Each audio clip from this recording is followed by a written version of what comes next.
ভিডিওর প্রথমেই জানাই আজ 8 মার্চ নারী দিবস, আন্তর্জাতিক নারী দিবস। Happy women's day. আমার সমস্ত সহকর্মীদের এবং আমার দর্শক বন্ধুদের নারী দিবসের হার্দিক শুভকামনায়। আর সেই সমস্ত পুরুষ মানুষ যারা নারীদের সমহিমায় প্রতিষ্ঠিত হতে সাহায্য করেছেন, সেই সমস্ত পুরুষ মানুষকে হার্দিক ধন্যবাদ জানাই। প্রথমেই জানাই আমার প্রণম্য, আমার মানে ভগবান তুল্য একজন মানুষ, তিনি হচ্ছেন ঈশ্বরচন্দ্র বিদ্যাসাগর। ঠিক আছে, সুবর্ণলতাকে ভুলে যাওনি তো? ঈশ্বরচন্দ্র বিদ্যাসাগর না থাকলে মেয়েরা শিখতেই পারতো না। মানে একটা টাইম ছিল যখন মেয়েদের লেখাপড়া শেখাটা অপরাধ এবং পাপ বলে পরিগণিত হতো। তারপরে সতীদাহ প্রথা রোধ করেছেন রাজা রামমোহন রায়। কার কথা বাদ দিয়ে কাকে বলবো? বিধবা বিবাহের প্রচলন করেছিলেন আমাদের ওই ছোট্টখাট্ট টাকলা মানুষটি ঈশ্বরচন্দ্র বিদ্যাসাগর। রবীন্দ্রনাথ ঠাকুর, প্রত্যেকে রবীন্দ্রনাথ ঠাকুরের চোখের বালি থ্রু দিয়ে উনি বাল্য বিধবা মেয়েদের যে কষ্টটা তুলে ধরেছেন, প্রত্যেকে, শরৎচন্দ্র চট্টোপাধ্যায়, এদের প্রত্যেকের পায়ে প্রণাম করে আজকের ভিডিওটা শুরু করছি। তার মানে ভিডিও শুরু করার প্রারম্ভেই জানাই কোটিপতি ব্লগটা 6 মার্চে বৃহস্পতিবারে, মানে কোটিপতি রীতিমতো বাসি ব্লগ দিচ্ছে। টিনা হলে এটা নিয়ে একবারে ঢিটি পড়ে যেত ওয়াইটিতে, প্রতিটি কন্টেন্টকে এটা ভিডিও শুরু করতো যে টিনা বাসি ব্লগ দিচ্ছে, মানে কোথায় গেছিলিস রে, কোথায় গেছিলিস। এই জন্যই টিনা বলছে আমি আর নিতে পারছি না, আমায় ডিভোর্স দাও। কিন্তু কোটিপতি তো ডিভোর্স দিতে চায় না। কোন রকেট সায়েন্সে, কোন অজ্ঞাত কারণে কোটিপতি ডিভোর্স দিতে চায় না। কোটিপতি যেখানে এই ডিভোর্স না দেওয়ার ব্যাপারটাকে টিনার ভাইয়ের মিথ্যে দোষ চাপিয়ে বলছে টিনা টাকা চাইছে তাই আমি ডিভোর্স দিতে চাই না। বুঝতে পারছো ব্যাপারটা? চলো ভিডিও ঢুকে পড়ি। দুটো টপিক কভার করতে চাই এই ভিডিওতে, কতটা টাইম পারমিট করবে জানি না। প্রথমে শুরু করি ম্যাডামের লাইভ নিয়ে। 2-4টে পয়েন্ট কালকে রাতের ভিডিওতে কিন্তু আমি কভার করেছি। আজকে যেটুকু মনে আছে সেটুকু আর একবার বলি। প্রথম হচ্ছে গয়নাগাটির কথা। ছেলের ঘড়ি আংটি নাকি একটা বললেন, ঘড়ি তো হবে না, ওইটুকু বাচ্চা চেন আংটি বোধহয় বললেন, যেগুলো নিয়ে গেছে ফেরত দিতে হবে। হোয়াই? এই জিনিসটা আমি রিকভারি ভিডিওতেও দেখেছিলাম। টিনা এরকম একটা বক্স জাস্ট হাতে তুলেছে, মানে she doesn't remember what is this, অথবা সে জানেই না, তাকে বলেনি। বুঝতে পারছো? জাস্ট বেচারি মেয়েটা হাতে করে এরকম তুলেছে, ওর শাশুড়ি এরকম ছিনিয়ে নিল। ছেলের জিনিস, নাতির জিনিস, নাতির জিনিস। নাতির জিনিসে মায়ের অধিকার বেশি না ঠাকমার অধিকার বেশি? তোমরা বলো দিকে নি। যাই হোক, ছেলের চেন আংটি কেন ফেরত দিতে হবে গো? কেন ফেরত দিতে হবে? ছেলের মায়ের কাছে যদি থেকে থাকে। প্রথম কথা, টিনা কিচ্ছু নিয়ে যায়নি। তোমাদের আমি যুক্তি দিয়ে বুঝিয়ে দেবো। যে বাড়িতে বাপের বাড়ি গেলে ব্যাগ চেক হতো, সেই বাড়ি থেকে ও ডকুমেন্ট কিভাবে বার করে আনতে পেরেছে, এটাই তো আমার অবাক লাগছে। এবং ব্লেসড ফিল করছি যে টিনার ডকুমেন্টগুলো বার করে আনতে পেরেছে। বুঝতে পারছো? কোটিপতিকে ওই বার্থ সার্টিফিকেটটা ডুপ্লিকেট বার করতে হয়েছে, কিন্তু ওই আধার কার্ডটা বার করতে পেরেছে, যার জন্য ও সেপারেট অ্যাকাউন্ট এখন খুলতে পারছে। তাও ওর প্রবলেম ছিল প্রথম দিকে, ওরা অ্যাকাউন্টটার লিঙ্ক ছিল ওর মায়ের সাথে। এটা অবশ্য হোয়াইটের বাইরের কথা বলে ফেললাম কি, সরি। তাহলে যাই হোক, ওর যে অ্যাকাউন্টটা যাকে বাদ দাও। এখানে একটা কথা বলি, ছেলের মা যদি বাচ্চার চেন এবং আংটি নিয়ে গিয়ে থাকে, ছেলের মা নিয়ে গেছে। বাবার যতটা অধিকার, মায়ের ততটা অধিকার। মায়ের অ্যাকাউন্ট থেকে 5 লাখ টাকা সরে গেছে, অলরেডি বাবা চুরি করে নিয়েছে। সুতরাং ছেলের জিনিস যদি টিনা নিয়ে যায়, ফেরত দেওয়ার কোনো প্রশ্নই নেই। 2 নম্বর কথা, দিতে হবে বললে তো হবে না, অবশ্য টিনা ফেরত দিয়েও দেবে যদি নিয়ে গিয়ে থাকে। মানে এগুলো হচ্ছে হাইপোথেটিক্যাল সিচুয়েশন। টিনা কিছু নিয়ে যায়নি। ও বাড়ি থেকে একটা সুতো বার করা মুশকিল। টিনার শাশুড়ির ব্লাউজ দেখলে বুঝতে পারবে, দামি ব্লাউজ, সেইগুলো পরে ঘরে রান্না করছে। তোমরা কি ভাবছো, আজকে ব্লগটা নিশ্চয়ই দেখেছো, তোমরা কি ভাবছো ওই ছেলে অ্যালাউ করবে তার নিজের পয়সায় কেনা হলে ওই ব্লাউজ পরে মাকে রান্না করতে? এরা এতখানি কিপটে। কোথায় শাড়ি, কোথায় সায়া, কোথায় ব্লাউজ, এগুলো পর্যন্ত কোটিপতি হিসেব রাখে। বুঝতে পারছো? ওগুলো আমার খুবই মনে হয়, হয়তো কোনো রকম স্টেটমেন্ট দিচ্ছি না, জাস্ট অনুমান করে একটা ভিডিও করছি। সেইখানে দেখো, আমার খুবই মনে হয়, অনুমান হয় ওগুলো টিনার ব্লাউজ। তো ওই বাড়ি থেকে কিছু বার করে নিয়ে যাওয়া এত সহজ নয়, ওই হারকিপ্টের বাড়ি থেকে। সুতরাং, এবং ওই রকম যারা নচ্ছারগিরি করে, ছেলের বউ বাপের বাড়ি গেলে যারা ব্যাগ চেক করে, সেই বাড়ি থেকে সোনা চুরি করা সম্ভব? সুতরাং টিনা কিচ্ছু নিয়ে যায়নি। কিন্তু তর্কের খাতিরে বলছি, তর্কের খাতিরে, যে টিনা যদি ছেলের কোনো জিনিস নিয়ে গিয়ে থাকে, সে মা হিসেবে তার পূর্ণ অধিকার আছে। শাশুড়ির গয়না কিছু ছিলই না, শাশুড়ির গয়না ছিলই না। ওই ব্লগটা প্রাইভেট করে দেওয়া হয়েছে। মানে সব আট ঘাট বেঁধে নেমেছে। বুঝতে পারছো তো? কোটিপতি পুরো আট ঘাট বেঁধে নেমে 1.5 বছর ধরে নোংরামো করেছে, যে পয়সায় এখনো টিনাকে বঞ্চিত করে। টিনা যখন ছিল তাকে চা খেতে দিত না বাড়িতে, এটা আমি টিনা ব্লগেই শুনেছি। অথচ এখন কিরম বাইরে খায় দেখেছো? নোলা কি পরিমাণ বেড়েছে। তার মানে কি পকেটের জোর আছে, পকেটের জোর আছে, এবং সেই জোরটা ওর কারেন্ট রোজগার থেকে আসছে না, ব্যাংক ব্যালেন্স থেকে আসছে। এই জিনিসটা তোমার বিদেশি যে ঢ্যাঁড়স, ঠিকই বলে, ঠিকই বলে, উনার অনেক টাকা, কোটিপতির অনেক টাকা, আর ওদের যেহেতু গ্রাসাচ্ছাদনটা খুব অল্প পয়সায় হয়ে যায়। আজকে ছেলের ভাত খাওয়ানো দেখলে, ছেলের পাতে ভাতটা মাখিয়ে দেওয়ার জন্য কতটুকু জিনিস দেখলে, এক হাতা বেশি করে ঝোল দিতে ওর মায়ের হাতে কাঁপে, বুঝতে পারছো, ওর মায়ের হাত কাঁপে, বাই নেচার কৃপণ। তো এইখানে একটা কথা বলি, টিনার শাশুড়ির কোনো গয়না ছিলই না। টিনা ব্লগে এটা দেখিয়েছিল যে শাশুড়ির গয়না কালেকশন দেখাতে পাচ্ছি না, কারণ ডাকাতে নিয়ে গেছে, এবং শাশুড়ির গায়ে কোনো রকম কোনো গয়না দেখতে পাবে না। হ্যাঁ, এটা তোমরা বলতে পারো যেহেতু একবার ডাকাত পড়েছে ভয়ে হয়তো উনি পড়েন না, কিন্তু কোথাও যে মানুষের এত ইচ্ছে এই বয়সে কালার করছে, সৌমালি টিনাকে কালার করিয়ে দিয়েছিল, টিনার মা মানে টিনার শাশুড়ি ওর ঘাট ধরে, মানে সত্যিকারের লিটারালি ঘাট ধরেনি, মানে ব্যবহারে ওকে নিয়ে গিয়ে ওই অজপাড়াগাঁয়ের সেলন থেকে কালো কালার করিয়ে এনেছিল। এসব এখানে চলে না বলে বুড়ো বয়সে নিজে কালার করে বসে আছে, ফেসিয়াল করছে, কারণ দুদিকে ব্যালেন্স রাখতে হবে। তো মায়ের কাছে হয়তো কোথাও থেকে খবর যাচ্ছে, হয়তো, কিন্তু পরন্তু যে কোটিপতি অন্য জায়গায় টাকা ঢালছে ফেসিয়ালের জন্য, হয়তো তাহলে তার মা সেই সুযোগটা ছাড়ে, সে বলবে আমাকে দে, নাহলে তোর ব্লগে আসবো না, বুঝতে পারছো? তো এই বুড়ো বয়সে যে কালার করে, ফেসিয়াল করে, ওই নকল গয়না কেনে, কত শখ তার দেখছো। সেই বাড়িতে ওই ছোট মেয়েটার কিন্তু কোনো শখ পূরণ হয়নি। সে যখন কালার করেছিল তার ননদ তাকে করিয়ে দিয়েছিল, সেইটা তাকে গিয়ে জোর করে কালার করিয়ে দেওয়া হয়েছিল, মানে সস্তার কালো কালার করিয়ে দিয়ে বলা হয়েছিল এখানে এইসব চলে না, ঠিক আছে? টিনা একটা কানের দুল চেয়েছিল, সেটা দেয়নি তাকে। এটা টিনা ব্লগের সেকেন্ড ব্লগ, যেখানে চুল্লুখোর কথাটা বললো সেইখানেই বলেছে। চুল্লুখোরও বলেনি, ও বললো 10 টাকার চুল্লু খেয়ে আমার মাথাটা দেয়ালের সঙ্গে ঠুকে দিয়েছিল।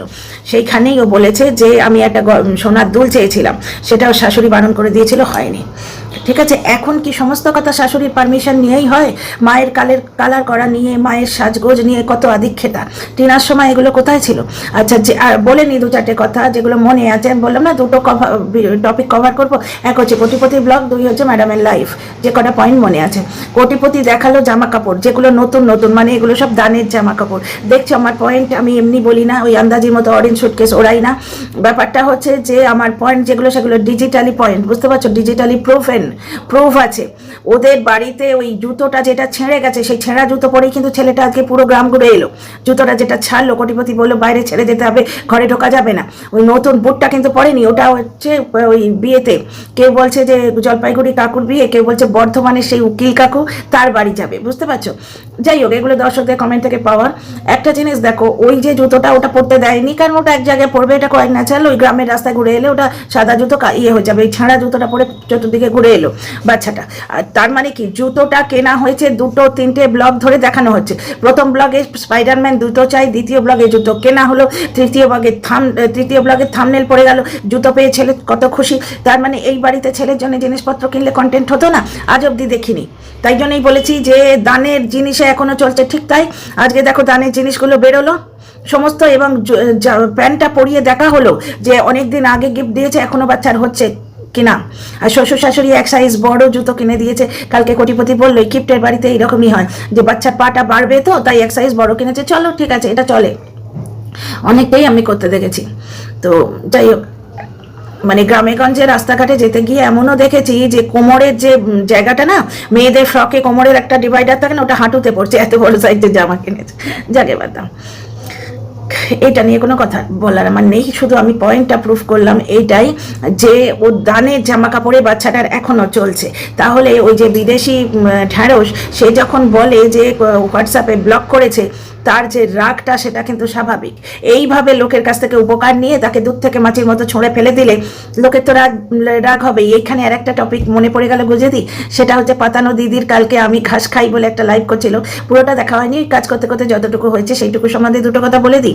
যদিও বলেছি 2টো টপিক কভার করবো, 2:30 হলে নিশ্চয়ই তোমরা রাগ করবে না। Dear friends, welcome back to my channel, my world of words. আমি সৌমি, আমি তোমাদের আমার চ্যানেলে ওয়েলকাম করছি। ওই পাতানো দিদি বলছে যে আমি ঝিম্পার কথায় চলি, যতদিন না ঝিম্পা আমার ছেলেকে নিয়ে বা আমাকে নিয়ে দ্বিতীয়বার নোংরামো করছে, 49টা আপাতত আমি তাকে তুলে রাখছি, তবে যে ও যে 49 এটা তো গ্যারেন্টি। তো যাই হোক, ঝিম্পা নাকি পাতানো দিদিকে চালাচ্ছে, এটা সম্পূর্ণ অবাস্তব কথা বলে হয়তো আমার মনে হয়, কারণ ঝিম্পার সে ক্যাপাসিটি নেই। ঝিম্পা সম্বন্ধে তার গুরু ওই ডাস্টবিন বুড়ি নিজেই বলেছে, ঝিম্পা কোনো একটা টপিক জানতে পারলো সঙ্গে সঙ্গে এসে 1 ঘন্টার মধ্যে ভিডিও নামিয়ে দেয়, সেই টপিকটা নিয়ে ভেবেও দেখে না যে আসল কি বলতে চাইছে বা কিছু। সবার আগে ভিডিও নামাবো, ওই কথাগুলো ডিসক্লোজ করব, করে পয়সা কামাবো। ঝিম্পার এটাই উদ্দেশ্য, যার জন্য বকের কাছ থেকে কিছু খবর হয়তো পেয়েছে, কারণ ওই মাদার সার্টের ব্যাপারটা, তারপরে ওই গ্যারেন্টার হিসেবে বকে সরে যাওয়া, এই কথাগুলো ওয়াইটিতে ছিল না। এইগুলো ঝিম্পা তুরন্ত এসে ভিডিও করে, দুটো ভিডিও আলাদা ভিডিও করে বলে ভিউ কামিয়ে নিয়ে চলে গেছে। এবং এই ধরনের বাইরের কথা যারা বলে না, তাদের শুধু যে একটা ভিডিওর ভিউ আসে তা নয়, দর্শকদের এক্সপেকটেশন হয়ে যায় যে এই বাইরের কথা জানে এবং বলবে। জানে তো অনেকেই, সবাই কিছু না কিছু জানে, কিন্তু বলে না। যেমন আমি একেবারেই বলি না, আমি চেষ্টা করি যে আমার মুখ দিয়েও যাতে না বেরোয়, বুঝতে পারছো তো। কিছু ক্রিয়েটার আছে যারা বলে, দর্শকদের একটা এক্সপেকটেশন বেড়ে যায় যে এই ক্রিয়েটার ভেতরের কথা বলবে, তার সাবস্ক্রাইবারও বাড়ে, তার ভিউ কাউন্টও বাড়ে, বুঝতে পারছো। খেলাটা অনেক গভীর। তো যাই হোক, ঝিম্পার যা হাবভাব দেখেছি, প্রথম থেকে ওর ভিডিও দেখতাম যখন ওর 49 গিরিটা বুঝিনি, যখন দেখতাম, আমার কোনো মতেই মনে হয় না ঝিম্পার এই পার্সোনালিটি এত স্ট্রং। পাতানো দিদির মতো একটি মহিলাকে, যে অন্যকে চালনা করতে ভালোবাসে, অন্যকে বকা দিতে ভালোবাসে, অন্যকে ইনস্ট্রাকশন দিতে ভালোবাসে, হয়তো যার কথায় এরা মানে হয়তো, কিন্তু পরন্তু, কারণ এই লাইফ থেকেই পেয়েছি, যার কথায় হঠাৎ করে সবাই পাঁজি দেখে ছোট ভাইকে শুধরাতে আসছে, যাকেই @ বলে ভিডিও করতো, সেই মানুষকে কন্ট্রোল করার মতো পার্সোনালিটি ঝিম্পার নেই।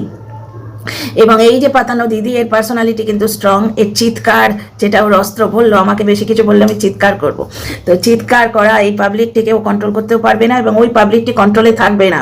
সে কন্ট্রোল ফ্রিক, সে কন্ট্রোল করতে ভালোবাসে, সে কন্ট্রোল হতে চায় না, বুঝতে পারছো। বরঞ্চ তার কথায় অন্য লোকে ভিডিও করে, এইটা বিশ্বাস করা গেলেও যেতে পারে, কিন্তু তাকে ঝিম্পার মতো একটা উইক পার্সোনালিটির মানুষ, যে রং ঢং করে ভিডিও করে কামায়, সেই মানুষ একে কন্ট্রোল করছে, সম্ভব না। ফিরে আসি লাইভে। তাহলে ওই সোনা গয়নার কথাটা তোমাদের ক্লিয়ার করলাম। সোনা গয়না টিনা কিচ্ছু নিয়ে যায়নি।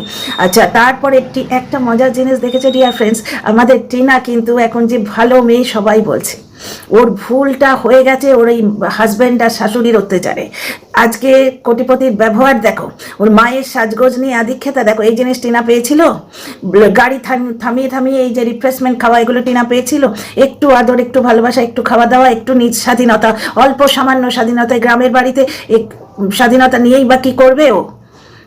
একটু সামান্য সেটুকু পায়নি, পেলে আর সংসারটা ভাঙতো না। যদি বা ওর ভুলটা হয়েও গেছিল, ইগনোর করা যেত, করেনি, যাকে বাদ দাও। এখানে কোশ্চেনটা হচ্ছে অন্য। তারপরের প্রশ্নটা হচ্ছে, যেটা বলতে এসে বললাম, সবাই মেনে নিচ্ছে টিনা ভালো মেয়ে। টিনা যে টাকাটা চায়নি, এইটা নিয়ে কিন্তু কেউ আর কিচ্ছু বলছে না, সবাই মেনে নিচ্ছে টিনা টাকাটা চায়নি। তাহলে টাকাটা কে চেয়েছে? আদৌ কি চেয়েছে? এইখানেই আমার প্রশ্ন। কারণ কি, আমার অনেক কথা মনে হচ্ছে, কত পয়েন্ট বলবো, মানে জড়িয়ে যাচ্ছে, বলে নি এক এক করে। আদৌ কি টাকাটা চেয়েছে? কারণ কি, এই যে টিনা টাকা চায়নি, টিনার লিগাল টিম টাকা চেয়েছে। লিগাল অ্যাডভাইজার হিসেবে বক রয়েছে। বক যে যতই কমিউনিটি পোস্ট দিয়ে মিথ্যে কথা বলুক, বক যে রয়েছে সেটা টিনা নিজে প্রুভ করে দিয়েছে ওর ব্লগে দেখিয়ে। তার বাড়ি খেতে যাচ্ছে, তাদের সঙ্গে পিকনিক। তাহলে টিনার অ্যাডভাইজারের তরফ থেকে বা লিগাল টিমের তরফ থেকে টাকা চাওয়া হয়েছে। এবার টিনার অ্যাডভাইজার কিন্তু, লিগাল অ্যাডভাইজার কিন্তু তোমার ওয়াইটিতে আছে, ঠিক আছে? সুতরাং তার তরফ থেকে ডিসক্লেমার আসবে না বা কিছু আসবে না? এত সোজা কারুর গায়ে ব্লেম দিয়ে দেওয়া, বা তারা সত্যিই কি চেয়েছে, সত্যি হোক মিথ্যে হোক, কিছু তো আসবে তাদের তরফ থেকে।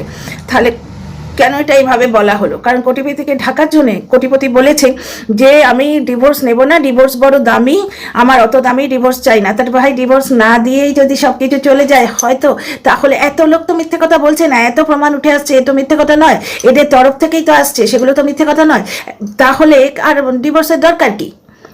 কোটিপতির ব্যাপারটা হচ্ছে, ডিভোর্স না দিয়েই যদি সব চলে যায়, তাহলে আর ডিভোর্সের দরকার কি? ঘটনা বুঝতে পারছো তো?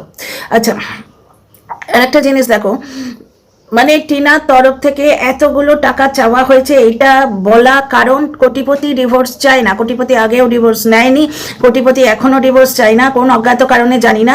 আমার যেটা মনে হচ্ছে সেটা হচ্ছে, ও দ্বিতীয় নাম্বার 2 কে কোনো রকম লিগাল রাইট দিতে চায় না, হয়তো এই জন্যে। ঠিক আছে, এবার কোটিপতি মাঝে মাঝেই ওই কোর্ট কেসের ব্যাপারটা বেশ হিন্ট দেবে, তাতে ও যদি ভেবে থাকে দর্শক সিম্পাতি পাবে, সে জিনিস কিন্তু গয়া। কারণ ও বেশ কিছু লোকের থেকে জিনিসপত্র নিয়ে তাকে হোয়াটসঅ্যাপে ব্লক করে দিয়েছে অ্যাকর্ডিং টু ঢ্যাঁড়স। সুতরাং ওর প্রতি সিম্পাথেটিক এখানে আর কেউ নেই। ও যে মানে সেই নিতে পারে, বুঝতে পারছো? কোনো একটা গরুর মানে আমাদের গোমাতার কে রাখলো বাড়িতে, পুষে তার দুধটা দুইয়ে নিয়ে তাকে তাড়িয়ে দিল, এইরকম টাইপের মানুষ মেন্টালিটি। এবং বাড়ির যে 3-4টে লোক তাদের মধ্যেও শুধু নিজে, ওই যে আজকে খাচ্ছিল ওখানে বাচ্চার পাতে এইটুকু খাবার ঝোল দিয়ে পুরো ভাতটা মাখিয়ে দেওয়ার চেষ্টা হলো। 1 হাতা বেশি দিলে কি তোদের ধন সম্পত্তি কমে যায় রে? তোদেরই তো রক্ত, এত নাকি ভালোবাসিস তাকে? যাই হোক, বাদ দাও, আমরা হলে এটা করতাম, ঠিক আছে? আচ্ছা যাই হোক, এখানে ওর বাবাকে দূর তার দেখতে পাওয়া যাচ্ছে না, সে মানে কি ব্লগে এককালে দেখানো হতো, একসঙ্গে বসে খাওয়া দাওয়া হতো, সব কিছু হতো, হঠাৎ করে তাকে দেখানো হচ্ছে না। মানুষের মনে সন্দেহ হতেই পারে যে ঢ্যাঁড়স যেটা বলছে সেটা ঠিক, হয়তো হাজব্যান্ড ওয়াইফে মিল ছিল না, আগেও বোঝা যায়, এখন ছেলের সাথেও বলছে না, এবং ছেলে বেশ হাই হ্যান্ডেড ব্যবহার করে, এটা অ্যাকর্ডিং টু ঢ্যাঁড়স। আচ্ছা, আর লাইভ সম্বন্ধে বেশ কিছু কথা কালই তোমাদের বলে দিয়েছি। এক হচ্ছে কমিউনিটি পোস্টে উনি বলেছেন যে, মানে ম্যাডামের কথা বলছি, উনি বলেছেন যে একটি নির্যাতিতা মেয়ে যে মার খায় খুব, সে গিয়ে মানে কন্টেন্ট ক্রিয়েটার, কন্ট্রোভার্সি ক্রিয়েটার 3 জনের বিরুদ্ধে কেস করেছিলেন, তাদের নাম ম্যাডাম হটিয়ে দিয়েছেন। উপকারটা কিন্তু নিয়ে রেখেছে, বুঝতে পারছো? ওই মর্সিতে আটকে আছে সবাই, বলছি না, বেশ কিছু কন্ট্রোভার্সি ক্রিয়েটারের বিরুদ্ধে ওই মেয়েটি অ্যাকশন নিয়েছে, যাদের নাম ম্যাডাম ডিসক্লোজ করলেন না, ঠিক আছে? এইবার ব্যাপার হচ্ছে, উনি তখন থানা থেকে ফোন নাম্বার নিয়ে মেয়েটির সঙ্গে কথা বলেন। এইখানে মেয়েটির অ্যাড্রেস রিভিলের ব্যাপারটা উনি টুক করে ডাক করে চলে গেলেন, খুব ভালো কথা বললেন সব কিছু। এবং মেয়েটি ওনাকে বলেওছে যে তার চ্যানেল গ্রো করার ব্যাপার ছিল, যার জন্য সে কোটিপতির নাম ইউজ করে কন্ট্রোভার্সি দিয়েছে, এটা ম্যাডাম বলছেন। কিন্তু এটা কি জাস্টিফাইড ম্যাম? এটা কি জাস্টিফাইড? কোটিপতি নির্বাক হয়ে রয়েছে, তার রোজগার কমে যাচ্ছে, তার দর্শকরা তার থেকে বিমুখ হয়ে যাচ্ছে, তবু সে সহ্য করছে, তাহলে আমরা কি ধরে নেব?